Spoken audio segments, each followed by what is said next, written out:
औज़ुबिल्लाहिमिनश्शैतानिर्रजीम बिस्मिल्लाहिर्रहमानिर्रहीम अल्हम्दुलिल्लाहि रब्बिल आलमीन अस्सलातु वस्सलामु अला रसूलिल करीम अम्मा बाद अल्हम्दुलिल्लाहि रब्बिल आलमीन अर्रहमानिर्रहीम मालिकि यौमिद्दीन इय्याका नअबुदु व इय्याका नस्तईन इहदिनस सिरातल मुस्तकीम सिरातल लज़ीना अन्अमता अलैहिम ग़ैरिल मग़्दूबि अलैहिम वलद्दालिन ஆமீன்.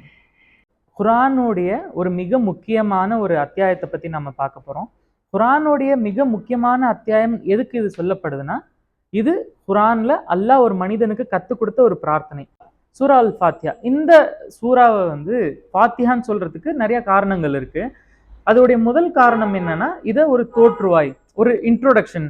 இப்போ நம்ம ஒரு புக்குக்குள்ள நம்ம படிக்க போறோம்னா அதுக்கு முன்னாடி அதுக்கு ஒரு முன்னுரை இருக்கும்ல, அது எழுதப்பட்ட காரணம் என்ன, அது என்ன சொல்ல வருது, அது இந்த புக் இந்த உலகத்துல என்ன ஒரு மாற்றத்தை ஏற்படுத்த நினைக்குது, இல்ல அந்த எழுத்தாளருடைய சிந்தனை எப்படி இருக்குன்றத அந்த முன்னுரையே நமக்கு ஓரளவுக்கு ஐடியா கொடுக்கும் இல்லையா. அந்த மாதிரியான ஒரு இதுதான் இந்த சூரா அல் ஃபாத்திஹா. அதே மாதிரி குர்ஆன்ல முதல்ல இறக்கப்பட்ட முழுமையான சூறாவும் சூரா அல் ஃபாத்திஹா தான். நபி ஸல்லல்லாஹு அலைஹி வஸல்லம் உடைய ஆரம்ப காலகட்டத்திலே, மக்கால இருந்து ஆரம்ப காலகட்டத்தில் இறக்கப்பட்டது. குர்ஆன்ல இன்னொரு சூறாவை பத்தி வேற எந்த சூறாவை பத்தியுமே சொன்னது கிடையாது, சூரா அல் ஃபாத்திஹாவை தவிர. 15வது அத்தியாயத்துல 87வது வசனத்துல திரும்ப திரும்ப ஓதப்படக்கூடிய 7 வசனங்களையும் மகத்துவம் மிக்க குர்ஆனையும் திண்ணமாக நாம் உமக்கு வழங்கினோம் இப்படின்னு சொல்லிட்டு குர்ஆன்ல இந்த 7 வசனங்களை தவிர வேற எந்த ஒரு சூறாவை பத்தியுமே கண்ணியப்படுத்தி சொன்னது கிடையாது. எதுக்கு இந்த 7 வசனங்கள் அவ்வளோ இம்பார்ட்டண்டா இருக்கு? அதே மாதிரி யோசிச்சு பாருங்களேன், ஒரு நாளைக்கு நம்ம குறைஞ்சது 17 முறை வெறும் பரல் தொழுகை மட்டும், கடமையான தொழுகைகள் மட்டும் நம்ம தொழுகிறனாலே ஒரு நாளைக்கு 17 முறை நம்ம இந்த சூறாவை மறுபடியும் நம்ம ரிப்பீட் செய்யறோம். அதே நம்ம சுன்னத் தொழக்கூடியவங்களா, நஃபில் தொழக்கூடியவங்களா, வாஜிப் தொழக்கூடியவங்களா நம்ம இருந்தா எத்தனை தடவை நம்ம இதை சொல்லுவோம். அப்போ அல்லாஹ் ஒரு விஷயத்த மறுபடியும் மக்கள் கிட்ட கொண்டு போறான், மக்கள் அதை மறுபடியும் தன்னுடைய வாயால சொல்றாங்கன்னா அது ஒரு அடிப்படையான ஒரு விஷயமா தானே இருக்கும். அப்படின்னா இது ஒரு பிரார்த்தனை. இந்த பிரார்த்தனையும் எப்படிப்பட்ட பிரார்த்தனைனா, இறைவனே மனிதனுக்கு கத்துக் கொடுத்த பிரார்த்தனை. அல்லாஹ் ஒரு மனிதனுக்கு ஒரு பிரார்த்தனை கத்துக் கொடுக்க வேண்டிய அவசியம் என்ன இருக்கு? ஆதம் அலைஹிஸ்ஸலாம் அல்லாஹ் படைச்சான். ஆதம் அலைஹிஸ்ஸலாம் இந்த உலகத்துக்கு அனுப்பக்குள்ள அல்லாஹ் ஒரு நாலேஜ் கொடுத்தேன்ற, நான் ஆதம் அலைஹிஸ்ஸலாமுக்கு எல்லாத்தையுமே கத்துக் கொடுத்தேன் அப்படின்ற. அதை இல்மே அஸ்மா அப்படின்னு சொல்லுவோம். அப்படின்னா என்னன்னா, இந்த உலகத்துல ஒரு விதை இருக்குன்னா அந்த விதையில ஒரு முழு மரம் எப்படி அடங்கி இருக்கோ அதே மாதிரி ஆதம் அலைஹிஸ்ஸலாமுக்குள்ள முழுமையான உலகத்துல தேவைப்படக்கூடிய அத்தனை நாலேஜுமே அல்லாஹ் வச்சுட்டான். எப்படி அந்த விதை தண்ணி கிடைக்கிறதாலையும் சூரிய வெளிச்சம் கிடைக்கிறதாலையும் தன்னுடைய நேரத்தை பொறுத்தும் சூழலை பொறுத்தும் கொஞ்சமா வளர்ந்து ஒரு மிகப்பெரிய மரமா மாறுதோ, அதே மாதிரிதான் மனிதனுடைய சிந்தனையும் மனிதனுடைய செயல்பாடுகளும் மனிதனுடைய சிவிலைசேஷனும் கலாச்சாரமும் கொஞ்சமா வளர்ந்து டெவலப் ஆகி ஒரு கட்டத்தை அடையும். அது லாஸ்ட் வரைக்கும் என்ன வரப்போதோ அது அல்லாஹ் தான் சொல்லி கொடுத்துருக்கான். அப்படி ஒரு மனிதனுக்கு அல்லாஹ் சொல்லி கொடுத்த அடிப்படையான அறிவு இருக்கு. அப்போ ஒரு மனிதனுக்கு அடிப்படையாவே என்னை படைத்தவன் ஒருத்தன் இருக்கான்ற ஒரு அறிவு இருக்கு, என்ன வழி நடத்தக்கூடிய ஒருத்தன் இருக்கான்ற அறிவு இருக்கு, ஒருத்தன் சிந்திக்கக்கூடியவனா இருக்கானா. அவன் அப்படி சிந்திக்கிற நேரத்துல அல்லாஹ் இன்னொரு விஷயத்த என்ன சொல்றான்னா, நான் உங்களுக்கு ஹிதாயத் கொடுப்பேன், நீங்க உலகத்துல இருங்க, நான் ஒவ்வொரு தடவையும் உங்களுக்காக ஹிதாயத்தையும் அதை உங்களை போதிக்கிறதுக்காக நபிமார்களையும் நான் உங்களை அனுப்பிட்டே இருப்பேன். அந்த நபிமார்களை நீங்க பின்பற்றினீங்கன்னா, நான் கொடுக்குற அந்த ஹிதாயத்தை நீங்க பின்பற்றினீங்கன்னா உங்களுக்கு நேரான வழி கிடைக்கும், நீங்க வழிகேட்டுல போக மாட்டீங்க. அந்த நேரான வழியும் எப்படிப்பட்ட நேரான வழினா, அது ஒரு நேரான வழி. இப்போ ஒரு ஸ்ட்ரைட்டா நம்ம போகணும்னு வச்சுக்கோங்க, அங்க நம்மளுடைய வழி கொஞ்சம் கிராஸ் ஆகுது. நம்ம ஆரம்பத்துல என்ன நினைப்போம், கொஞ்சம் தானே கிராஸ் ஆயிருக்குன்னு. ஆனா அது ஒரு பெரிய இதுல பார்த்தா கொஞ்சம் அது வேறவே ஒரு ஊருக்கு போயிருக்கும். அந்த மாதிரி ஒரு வழிகேடுகள்ல இருந்து எல்லாத்தையுமே விட்டு ஒரே வழி, ஒரே நேரான வழி, அந்த வழி மனிதன் உணர்றதுக்கு, அந்த வழியை மனிதன் அடையிறதுக்கு மனிதனால யோசிக்க முடியாத பட்சத்துல மனிதன் இறைவன் கிட்ட பிரார்த்தனை செய்யணும். அந்த பிரார்த்தனை செய்யக்கூட அந்த மனிதனால முடியாததால அந்த பிரார்த்தனையும் அல்லாவே கத்துக் கொடுக்குறான். நீங்க இப்படி என்கிட்ட பிரார்த்தனை செய்யுங்க, அந்த பிரார்த்தனைக்கு பதிலா உங்களுக்கு நேரான வழி எப்படி அடையிறதுன்னு நான் உங்களுக்கு கத்துக் கொடுக்குறேன், அந்த நேரான வழியை நான் உங்களுக்கு சொல்லி கொடுக்குறேன், நான் உங்களுக்கு தரேன்னு சொல்றேன். அப்படி மனிதனுடைய பிரார்த்தனைக்காக, இந்த 7 வசனங்களை கொண்டு மனிதன் செய்யற பிரார்த்தனைக்காக அல்லாஹ் இறக்கி அருள முழு வேதம் தான் இந்த குர்ஆன். அதுக்காக தான் நம்ம திரும்ப நம்ம இதை கேட்டுட்டு இருக்கோம். இதோடைய முதல்ல இருந்தே அவுசுபில்லாஹி மினஷ் ஷைத்தானிர் ரஜீம் பிஸ்மில்லாஹிர் ரஹ்மானிர் ரஹீம், அளவிலா கருணையும் இணையில்லா கிருபையும் உடைய அல்லாவின் திருப்பெயரால். இது இஸ்லாத்தோடைய ஒரு அடிப்படையான ஒரு விஷயம். நீங்க எந்த செயலா வேணாலும் செய்யுங்க, நீங்க செய்யற ஒவ்வொரு செயலுக்கு முன்னாடியும் அல்லாஹ்வுடைய பெயரை கொண்டு செஞ்சீங்கன்னா அந்த செயல் ஒரு தீய வழிக்கு, ஒரு தீய செயலின் பக்கம் உங்களை கொண்டு போகாது. அது ஒரு நல்ல செயலின் பக்கம் தான் உங்களை கொண்டு போகும். ஏன்னா நம்ம இறைவனுடைய பெயரை கொண்டு ஒரு தீய செயல் செய்யறோம்னா அந்த நேரத்துல நமக்கு ஒரு உறுத்தல் இருக்கும்ல, இறைவன் பார்த்துட்டு இருக்கான்ற உறுத்தல். அந்த மாதிரியான ஒரு சிந்தனைய, ஒரு எப்பயுமே இறைவன் பார்த்துட்டு இருக்கான் அந்த சிந்தனையை இஸ்லாம் நம்ம கிட்ட ஏற்படுத்துது. இந்த 7 வசனங்கள் சொன்னல, இந்த 7 வசனங்களை நம்மளால 3 பார்ட்டா பிரிக்க முடியும், 3 பகுதிகளா. அதுல எல்லா புகழும் அனைத்துலகிற்கும் ரப் ஆகிய அல்லாஹ்வுக்கே உரித்தாகும். முதலாவது வசனம். இப்போ அல்ஹம்துலில்லாஹி ரப்பில் ஆலமீன். அல் அப்படின்னா சிங்குலர், த அப்படின்னு சொல்லுவோம்ல, த எர்த், த பிளானட் அப்படின்னா, த எர்த் அப்படின்னா இதுக்கு நிகரான வேற ஒன்றும் கிடையாது. அப்போ ஹம்த் அப்படின்னா வாழ்த்துறது. எனக்கு யாராவது ஒருத்தன் ஏதாவது நல்லது செய்யறான்னா நான் வாழ்த்துவேன். எனக்கு யாராவது ஒருத்தங்க ஏதாவது ஒரு உபகாரம் செய்யறாங்கன்னா நாம வாழ்த்துவோம். நமக்கு யாராவது ஒருத்தங்க ஏதாவது கொடுக்குறாங்கன்னா நம்ம அவங்கள வாழ்த்துவோம். ஒருத்தங்க கிட்ட நம்மளுக்கு ஏதாவது தேவை இருக்குன்னா நம்ம வாழ்த்துவோம். அல்ஹம்த் அப்படின்னா ஒரு நிகரற்ற புகழுக்குரியவன், ஒரு நிகர் அது. ஏன்னா அவனை புகழக்கூடிய ஆற்றலும் நமக்கு கிடையாது. ஏன்னா அவன் அந்த அளவுக்கு நமக்கு கொடுத்திருக்கான். கடலை பார்க்கிறோம், நம்ம வானத்தை பார்க்கிறோம், மலைகளை பார்க்கிறோம், இந்த உலகத்தை பார்க்கிறோம், காத்தை பார்க்கிறோம், காத்தை கொடுத்திருக்கான், சுவாசிக்கிற கூடிய தன்மையை கொடுத்திருக்கான், நம்மள செயல்படக்கூடிய ஆற்றலை கொடுத்திருக்கான், பேசக்கூடிய ஆற்றலை கொடுத்திருக்கான், சிந்திக்கக்கூடிய ஆற்றலை கொடுத்திருக்கான், துணி போடக்கூடிய ஒரு ஒழுங்கத்தை கொடுத்திருக்கான், ஒரு உறவுகளை சேர்த்து வச்சு குடும்பமாக்கக்கூடிய ஒரு இதை கொடுத்திருக்கான். இப்படி இறைவன் நம்ம கேட்டோ கேட்காமலோ இறைவன் அடிப்படையாவே நமக்கு எல்லாமே கொடுத்திருக்கான். அவனை புகழ்றதுக்கு நம்ம கிட்ட வார்த்தைகள் இல்லாததால நம்ம ஒரே வார்த்தையா எல்லா புகழும், இந்த உலகத்துல இருக்கிற எல்லா புகழ்ச்சியும் அவனை தவிர வேற யாருக்குமே கிடையாதுன்ற மாதிரி நம்ம புகழ்றோம். அதான் எந்த வார்த்தையை அங்க பயன்படுத்தணும், ரப் என்ற வார்த்தையை பயன்படுத்தணும். ரப் அப்படின்ற வார்த்தைக்கு 3 முக்கியமான அர்த்தங்கள் இருக்கு. என்ன 3 முக்கியமான அர்த்தங்கள்னா, எஜமானன், அரசன். என்னுடைய அரசன் யாரோ, என்னுடைய அரசன் அப்படின்னா நான் யார சொல்வேன், என்னை யார் வழி நடத்துறாங்களோ, யாருக்கு நான் கட்டுப்பட்டு இருக்கிறனோ, யார் என் மேல உரிமை கொண்டவங்களா இருக்காங்களோ அவங்க என்னுடைய அரசன். பரிபாலிக்கக்கூடியவன், என்னை யார் படைத்தானோ, என்னை யார் பரிபாலிக்கிறானோ. பரிபாலிக்கிறதுல நிறைய தன்மைகள் இருக்கு. பரிபாலிக்கிறது மீன்ஸ் அவனுக்கு சட்டம் இயற்றக்கூடியது, அவனுடைய வாழ்க்கை எப்படி இருக்கணும்னு சொல்லக்கூடியது, அவனுடைய வாழ்க்கையில அவன் என்னென்ன செய்யணும்ன்றத தீர்மானிக்கக்கூடியது, அவனுக்கு என்ன கிடைக்கணும்ன்றத தீர்மானிக்கிறது, அவனுக்கு என்ன கிடைக்க கூடாதுன்றதை தீர்மானிக்கிறது, அவனுடைய வாழ்க்கை எந்த இடத்துல உச்சத்துல அடையும், அவனுடைய வாழ்க்கையில எந்த இடத்துல அவன் கீழே விழுவான்றதை நிர்ணயிக்கிறது. இப்படி எல்லா ஆற்றலும் யாருக்கு இருக்கோ அவன் தான் பரிபாலிக்கக்கூடியவன். அப்போ அந்த பரிபாலிக்கக்கூடியவனும் நீதான் சொல்லிடும். அதே மாதிரி கட்டளைகள் இடக்கூடியவன், எனக்கு சட்டமேற்ற ஆற்றலும் யாருக்கு இருக்கோ அவன் தான் ரப். அப்போ எல்லா புகழும் அனைத்துலகிற்கும், எல்லா உலகத்திற்கும் ரப் ஆகிய இந்த 3 ஆற்றல்களும் படைத்த அந்த ஒரு இறைவனுக்கு எல்லா புகழும் உரித்தாகட்டும். அவன் மாபெரும் கருணையாளனாகவும் தனிப்பெரும் கிருபையாளனாகவும் இருக்கிறான். அல்லாஹ்க்கு 99 பெயர்கள் இருக்கு. ஆனா அதுல ரொம்ப ரொம்ப ரொம்ப முக்கியமான ஒரு பேரு கருணையாளன், ரஹ்மான். அந்த ரஹ்மானோடைய ஒரு எக்ஸ்ட்ரீமா ஒரு வார்த்தை நமக்கு பத்தல, ஒருத்தங்களை சொல்றதுக்கு ஒரு மிகப்பெரிய வார்த்தை பத்தலன்ற பட்சத்துல அது கூட இன்னொரு வார்த்தையும் சேர்ந்து வரும் இல்லையா, ரஹ்மான் ரஹீம், கருணையாளன் கிருபையாளன். ஏன்னா தான் படைத்த ஒரு உலகத்துல தன்னை மீறி தன்னை மக்கள் வழிகேட்டுல போயிட்டு இருக்கக்குள்ளேயும், மக்கள் தனக்கு இணை கற்பிக்கக்கூடிய நேரத்திலையும், மக்கள் தவறுகள் செய்யற நேரத்திலையும் அவனுடைய கருணை இல்லாம மக்கள் இன்னுமே உயிரோட இங்க இருந்திருக்க முடியுமா?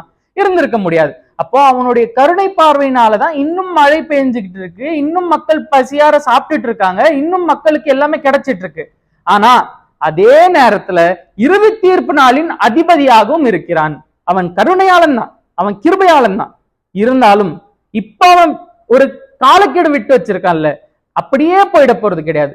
ஒரு நாள் அவன் அத்தனை பேரும் தனக்கு முன்னாடி கூப்பிட்டுட்டு வந்து நிக்க போறான். யாருமே பரிந்துரை செய்ய முடியாத அந்த நாள்ல, மக்கள் அத்தனை பேருமே வரிசையில நின்றுட்டு இருக்க அந்த நாள்ல, யாருடைய நிலைமை என்ன ஆகும் தெரியாம பயந்துகிட்டு இருக்க அந்த நாள்ல, அந்த நாளுடைய எஜமானனா அவன் இருப்பான். அன்னைக்கும் அவனுடைய கருணையும் கிருபையும் இல்லாம போனா மக்களால சொர்க்கத்தை அடையவே முடியாது. அப்போ ஒரு சஹாபி நபி ஸல்லல்லாஹு அலைஹி வஸல்லம் பார்த்து கேட்கிறாங்க, யார சொல்லலாம் நீங்களுமான்னு சொல்லிட்டு. நபி ஸல்லல்லாஹு அலைஹி வஸல்லம் பதில் சொல்றாரு, நான் கூட இறைவனுடைய கருணை இல்லைன்னா சொர்க்கத்துக்கு போக முடியாது அப்படின்னு சொல்றாங்க. இப்போ இந்த 3 வசனங்களை நம்ம பார்த்தோம்ல, நம்ம ஒரு மிகப்பெரிய ஒரு ஆற்றல் படைச்சவங்களா இருக்காங்கன்னா, ஒரு அதிகாரத்துல இருக்கிறவங்களா இருந்தாங்கன்னா, அவங்கள நம்ம ஒரு மிகப்பெரிய ஆளுமையா நினைச்சிட்டு இருக்கோம்னா, முதல்ல அவங்க கிட்ட போனோடனே எனக்கு இது கொடு அப்படின்னா கேட்போம் இல்ல. அவங்கள பத்தி கொஞ்சம் ஓரளவுக்கு புகழ்ந்து சொல்லி, அவங்கள பத்தி கொஞ்சம் பெருமையா அவங்க என்னென்ன ஆற்றல் படைச்சிருக்காங்கன்றத சொல்லி, அதுக்கப்புறம் நம்ம என்ன விஷயம் நமக்கு வேணுமோ அது கேட்போம்ல. அதுதானே ஒரு பண்பு.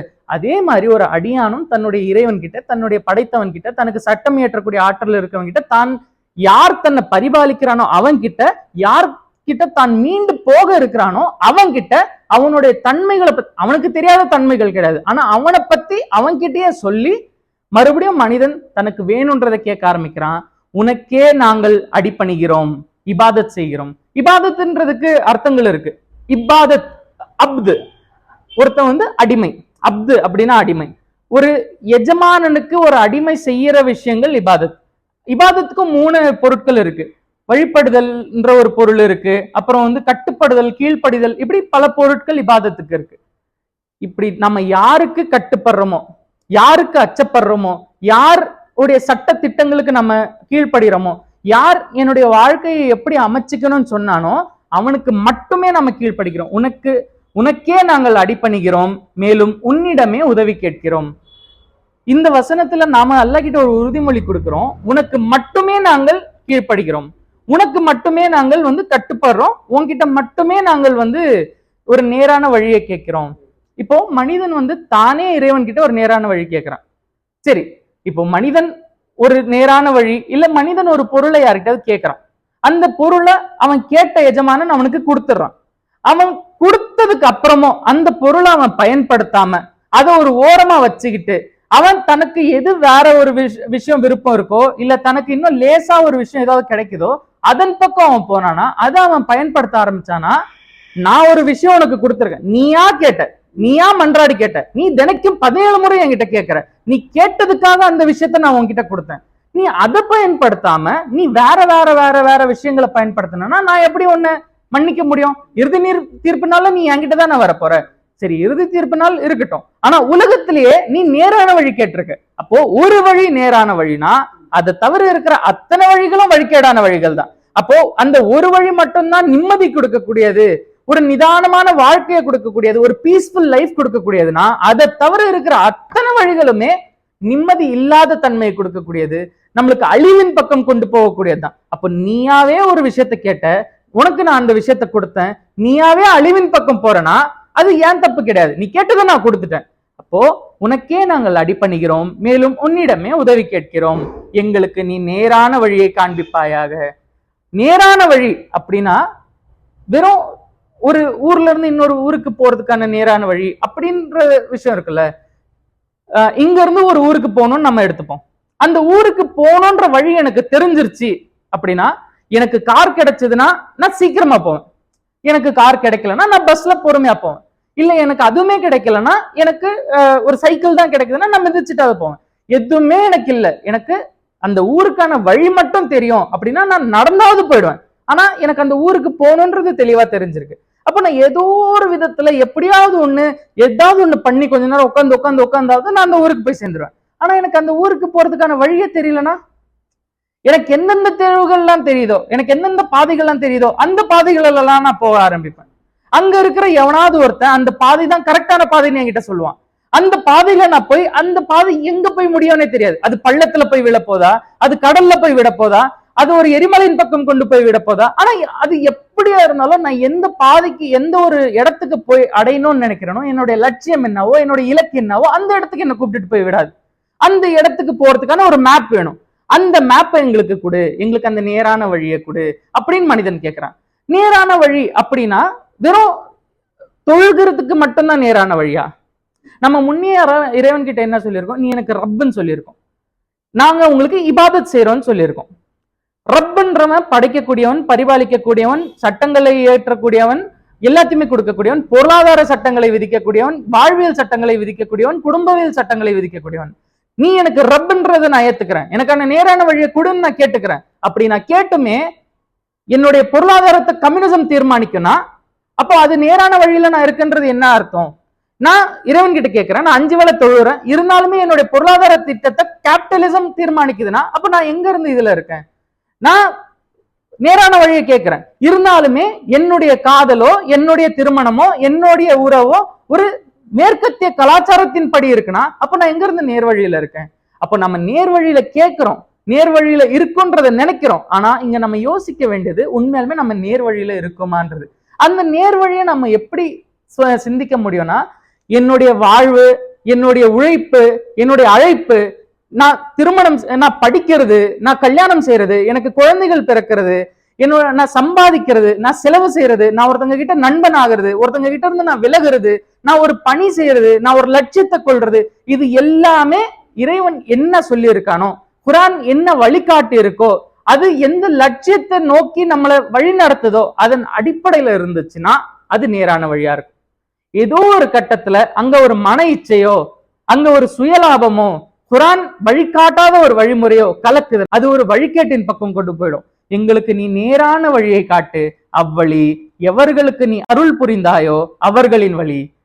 ஆதம் அலைஹிஸ்ஸலாம், ஏன்னா இஸ்லாம் நபி ஸல்லல்லாஹு அலைஹி வஸல்லம் தான் கொண்டு வந்தார் அப்படின்ற ஒரு தப்பான கருத்து இருக்கு.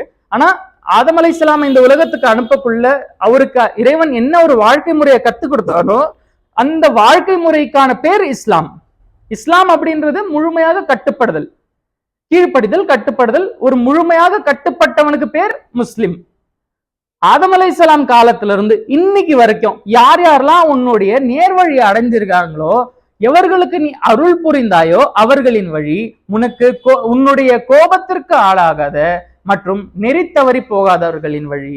யார் யாரெல்லாம் உன்னுடைய கோபத்துக்கு ஆளாகி நெறித்தவறி போனாங்களோ அவங்களுடைய வழியில இருந்துலாம் எங்களை காப்பாத்தி எங்களை ஒரு நேரான வழிக்கு நீ கொண்டு போ, எங்களுக்கு ஒரு நேரான வழியை கொடுன்னு சொல்லிட்டு மனிதன் கேட்கிறான். மனிதன் இதை கேட்டதன் அடிப்படையில அல்லாஹ் முழு குரானையும் இறக்கி அருளிட்டான். ஆனா இதுல ஒரு விஷயம் மட்டும், ஒரு பிலாசபி, ஒரு தத்துவம் இதுல இருக்கு பாத்தீங்களா. சிவிலைசேஷன், ஒரு கலாச்சாரம் அப்படின்றது இருக்குன்னா அதுக்கு தேவையான சில விஷயங்கள் இருக்கு. அதை யார் நிர்ணயிக்கிறான்றது இருக்கு. அங்க என்ன ஒழுங்குகள் இருக்கணும், அங்க எப்படிப்பட்ட சட்டத்திட்டங்கள் இருக்கணும், அது எந்த மாதிரியான ஒரு வழிமுறையை இருக்கணும்ன்றதுல ஒரு விஷயம் இருக்கு. அந்த கலாச்சாரத்தோடைய நோக்கம் என்ன இருக்கணும், அந்த கலாச்சாரம் எதன் பக்கம் பயணிக்கும்ன்றது ஒண்ணு இருக்கு. அந்த கலாச்சாரம் எதை இந்த உலகத்துக்கு கொடுக்குதுன்றது ஒண்ணு இருக்கு. நபிகள் நாயகம் ஸல்லல்லாஹு அலைஹி வஸல்லம் தன்னுடைய பணியை ஆரம்பிச்ச உடனே 40வது வயசுல நபி ஸல்லல்லாஹு அலைஹி வஸல்லம் தன்னுடைய பணியை ஆரம்பிச்சாரு. நபி ஸல்லல்லாஹு அலைஹி வஸல்லம் தன்னுடைய பணிகளை ஆரம்பிச்ச உடனே அங்க மது இருந்துச்சு, அங்க போதை இருந்துச்சு, அங்க எல்லா விதமான அனாச்சாரங்களும் இருந்துச்சு. ஏன் நபி ஸல்லல்லாஹு அலைஹி வஸல்லம் எல்லா விஷயங்களையும் குறிப்பா ஏதாவது ஒரு மதுக்கு அகேன்ஸ்டாவோ இல்ல ஏதாவது ஒரு விபச்சாரத்துக்கு அகேன்ஸ்டாவோ மட்டும் செயல்படாம நபி ஸல்லல்லாஹு அலைஹி வஸல்லம் ஒட்டு மொத்தமா இஸ்லாத்தை மட்டும் போதிச்சிட்டு இருந்தாரு?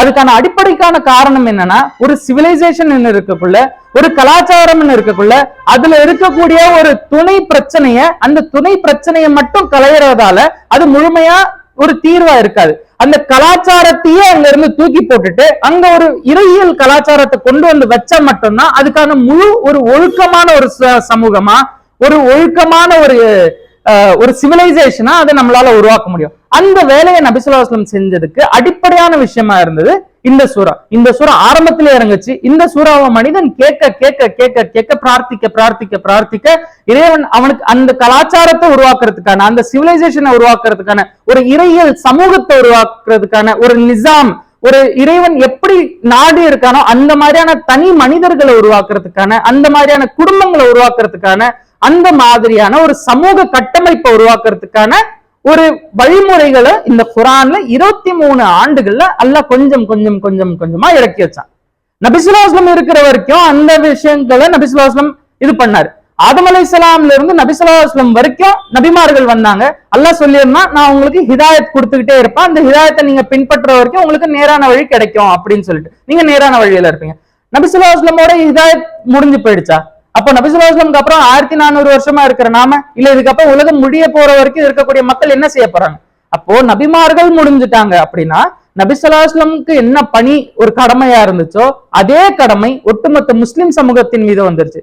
இந்த குரான் இது ஒரு நேரான வழி, இது ஒரு ஒளி, இது ஒரு லைட் அப்படின்றத மனிதருக்கு அல்லாஹ் உணர்த்திட்டான், அது தெரியப்படுத்திட்டான், அதை உங்களுக்கு நான் கொடுத்துட்டேன்னு சொல்றானா, இதை எல்லார்கிட்டையும் கொண்டு போக வேண்டியதோ, இதை எல்லா துறைகளையும் இம்ப்ளிமெண்ட் செய்ய வேண்டியதோ, கல்வி இருக்குன்னா குரானிய அடிப்படையிலான கல்வி, குடும்பம் இருக்குன்னா குரானிய அடிப்படையிலான குடும்பம், ஒரு பொருளாதாரம் இருக்குன்னா குரானிய அடிப்படையிலான பொருளாதாரம், ஒரு வியாபாரம் இருக்குன்னா குரானிய அடிப்படையிலான வியாபாரம், இப்படி எல்லா விஷயத்தையும் ஆய்வுகள் செஞ்சு அதை இந்த உலகத்துல நிலைநாட்ட வேண்டியது, அதன்படியான தனி மனிதர்களையும் குடும்பத்தையும் அதுபடியான சமூகத்தையும் உருவாக்க வேண்டியது ஒவ்வொரு முஸ்லிம் மீதும் கடமையா இருக்கு.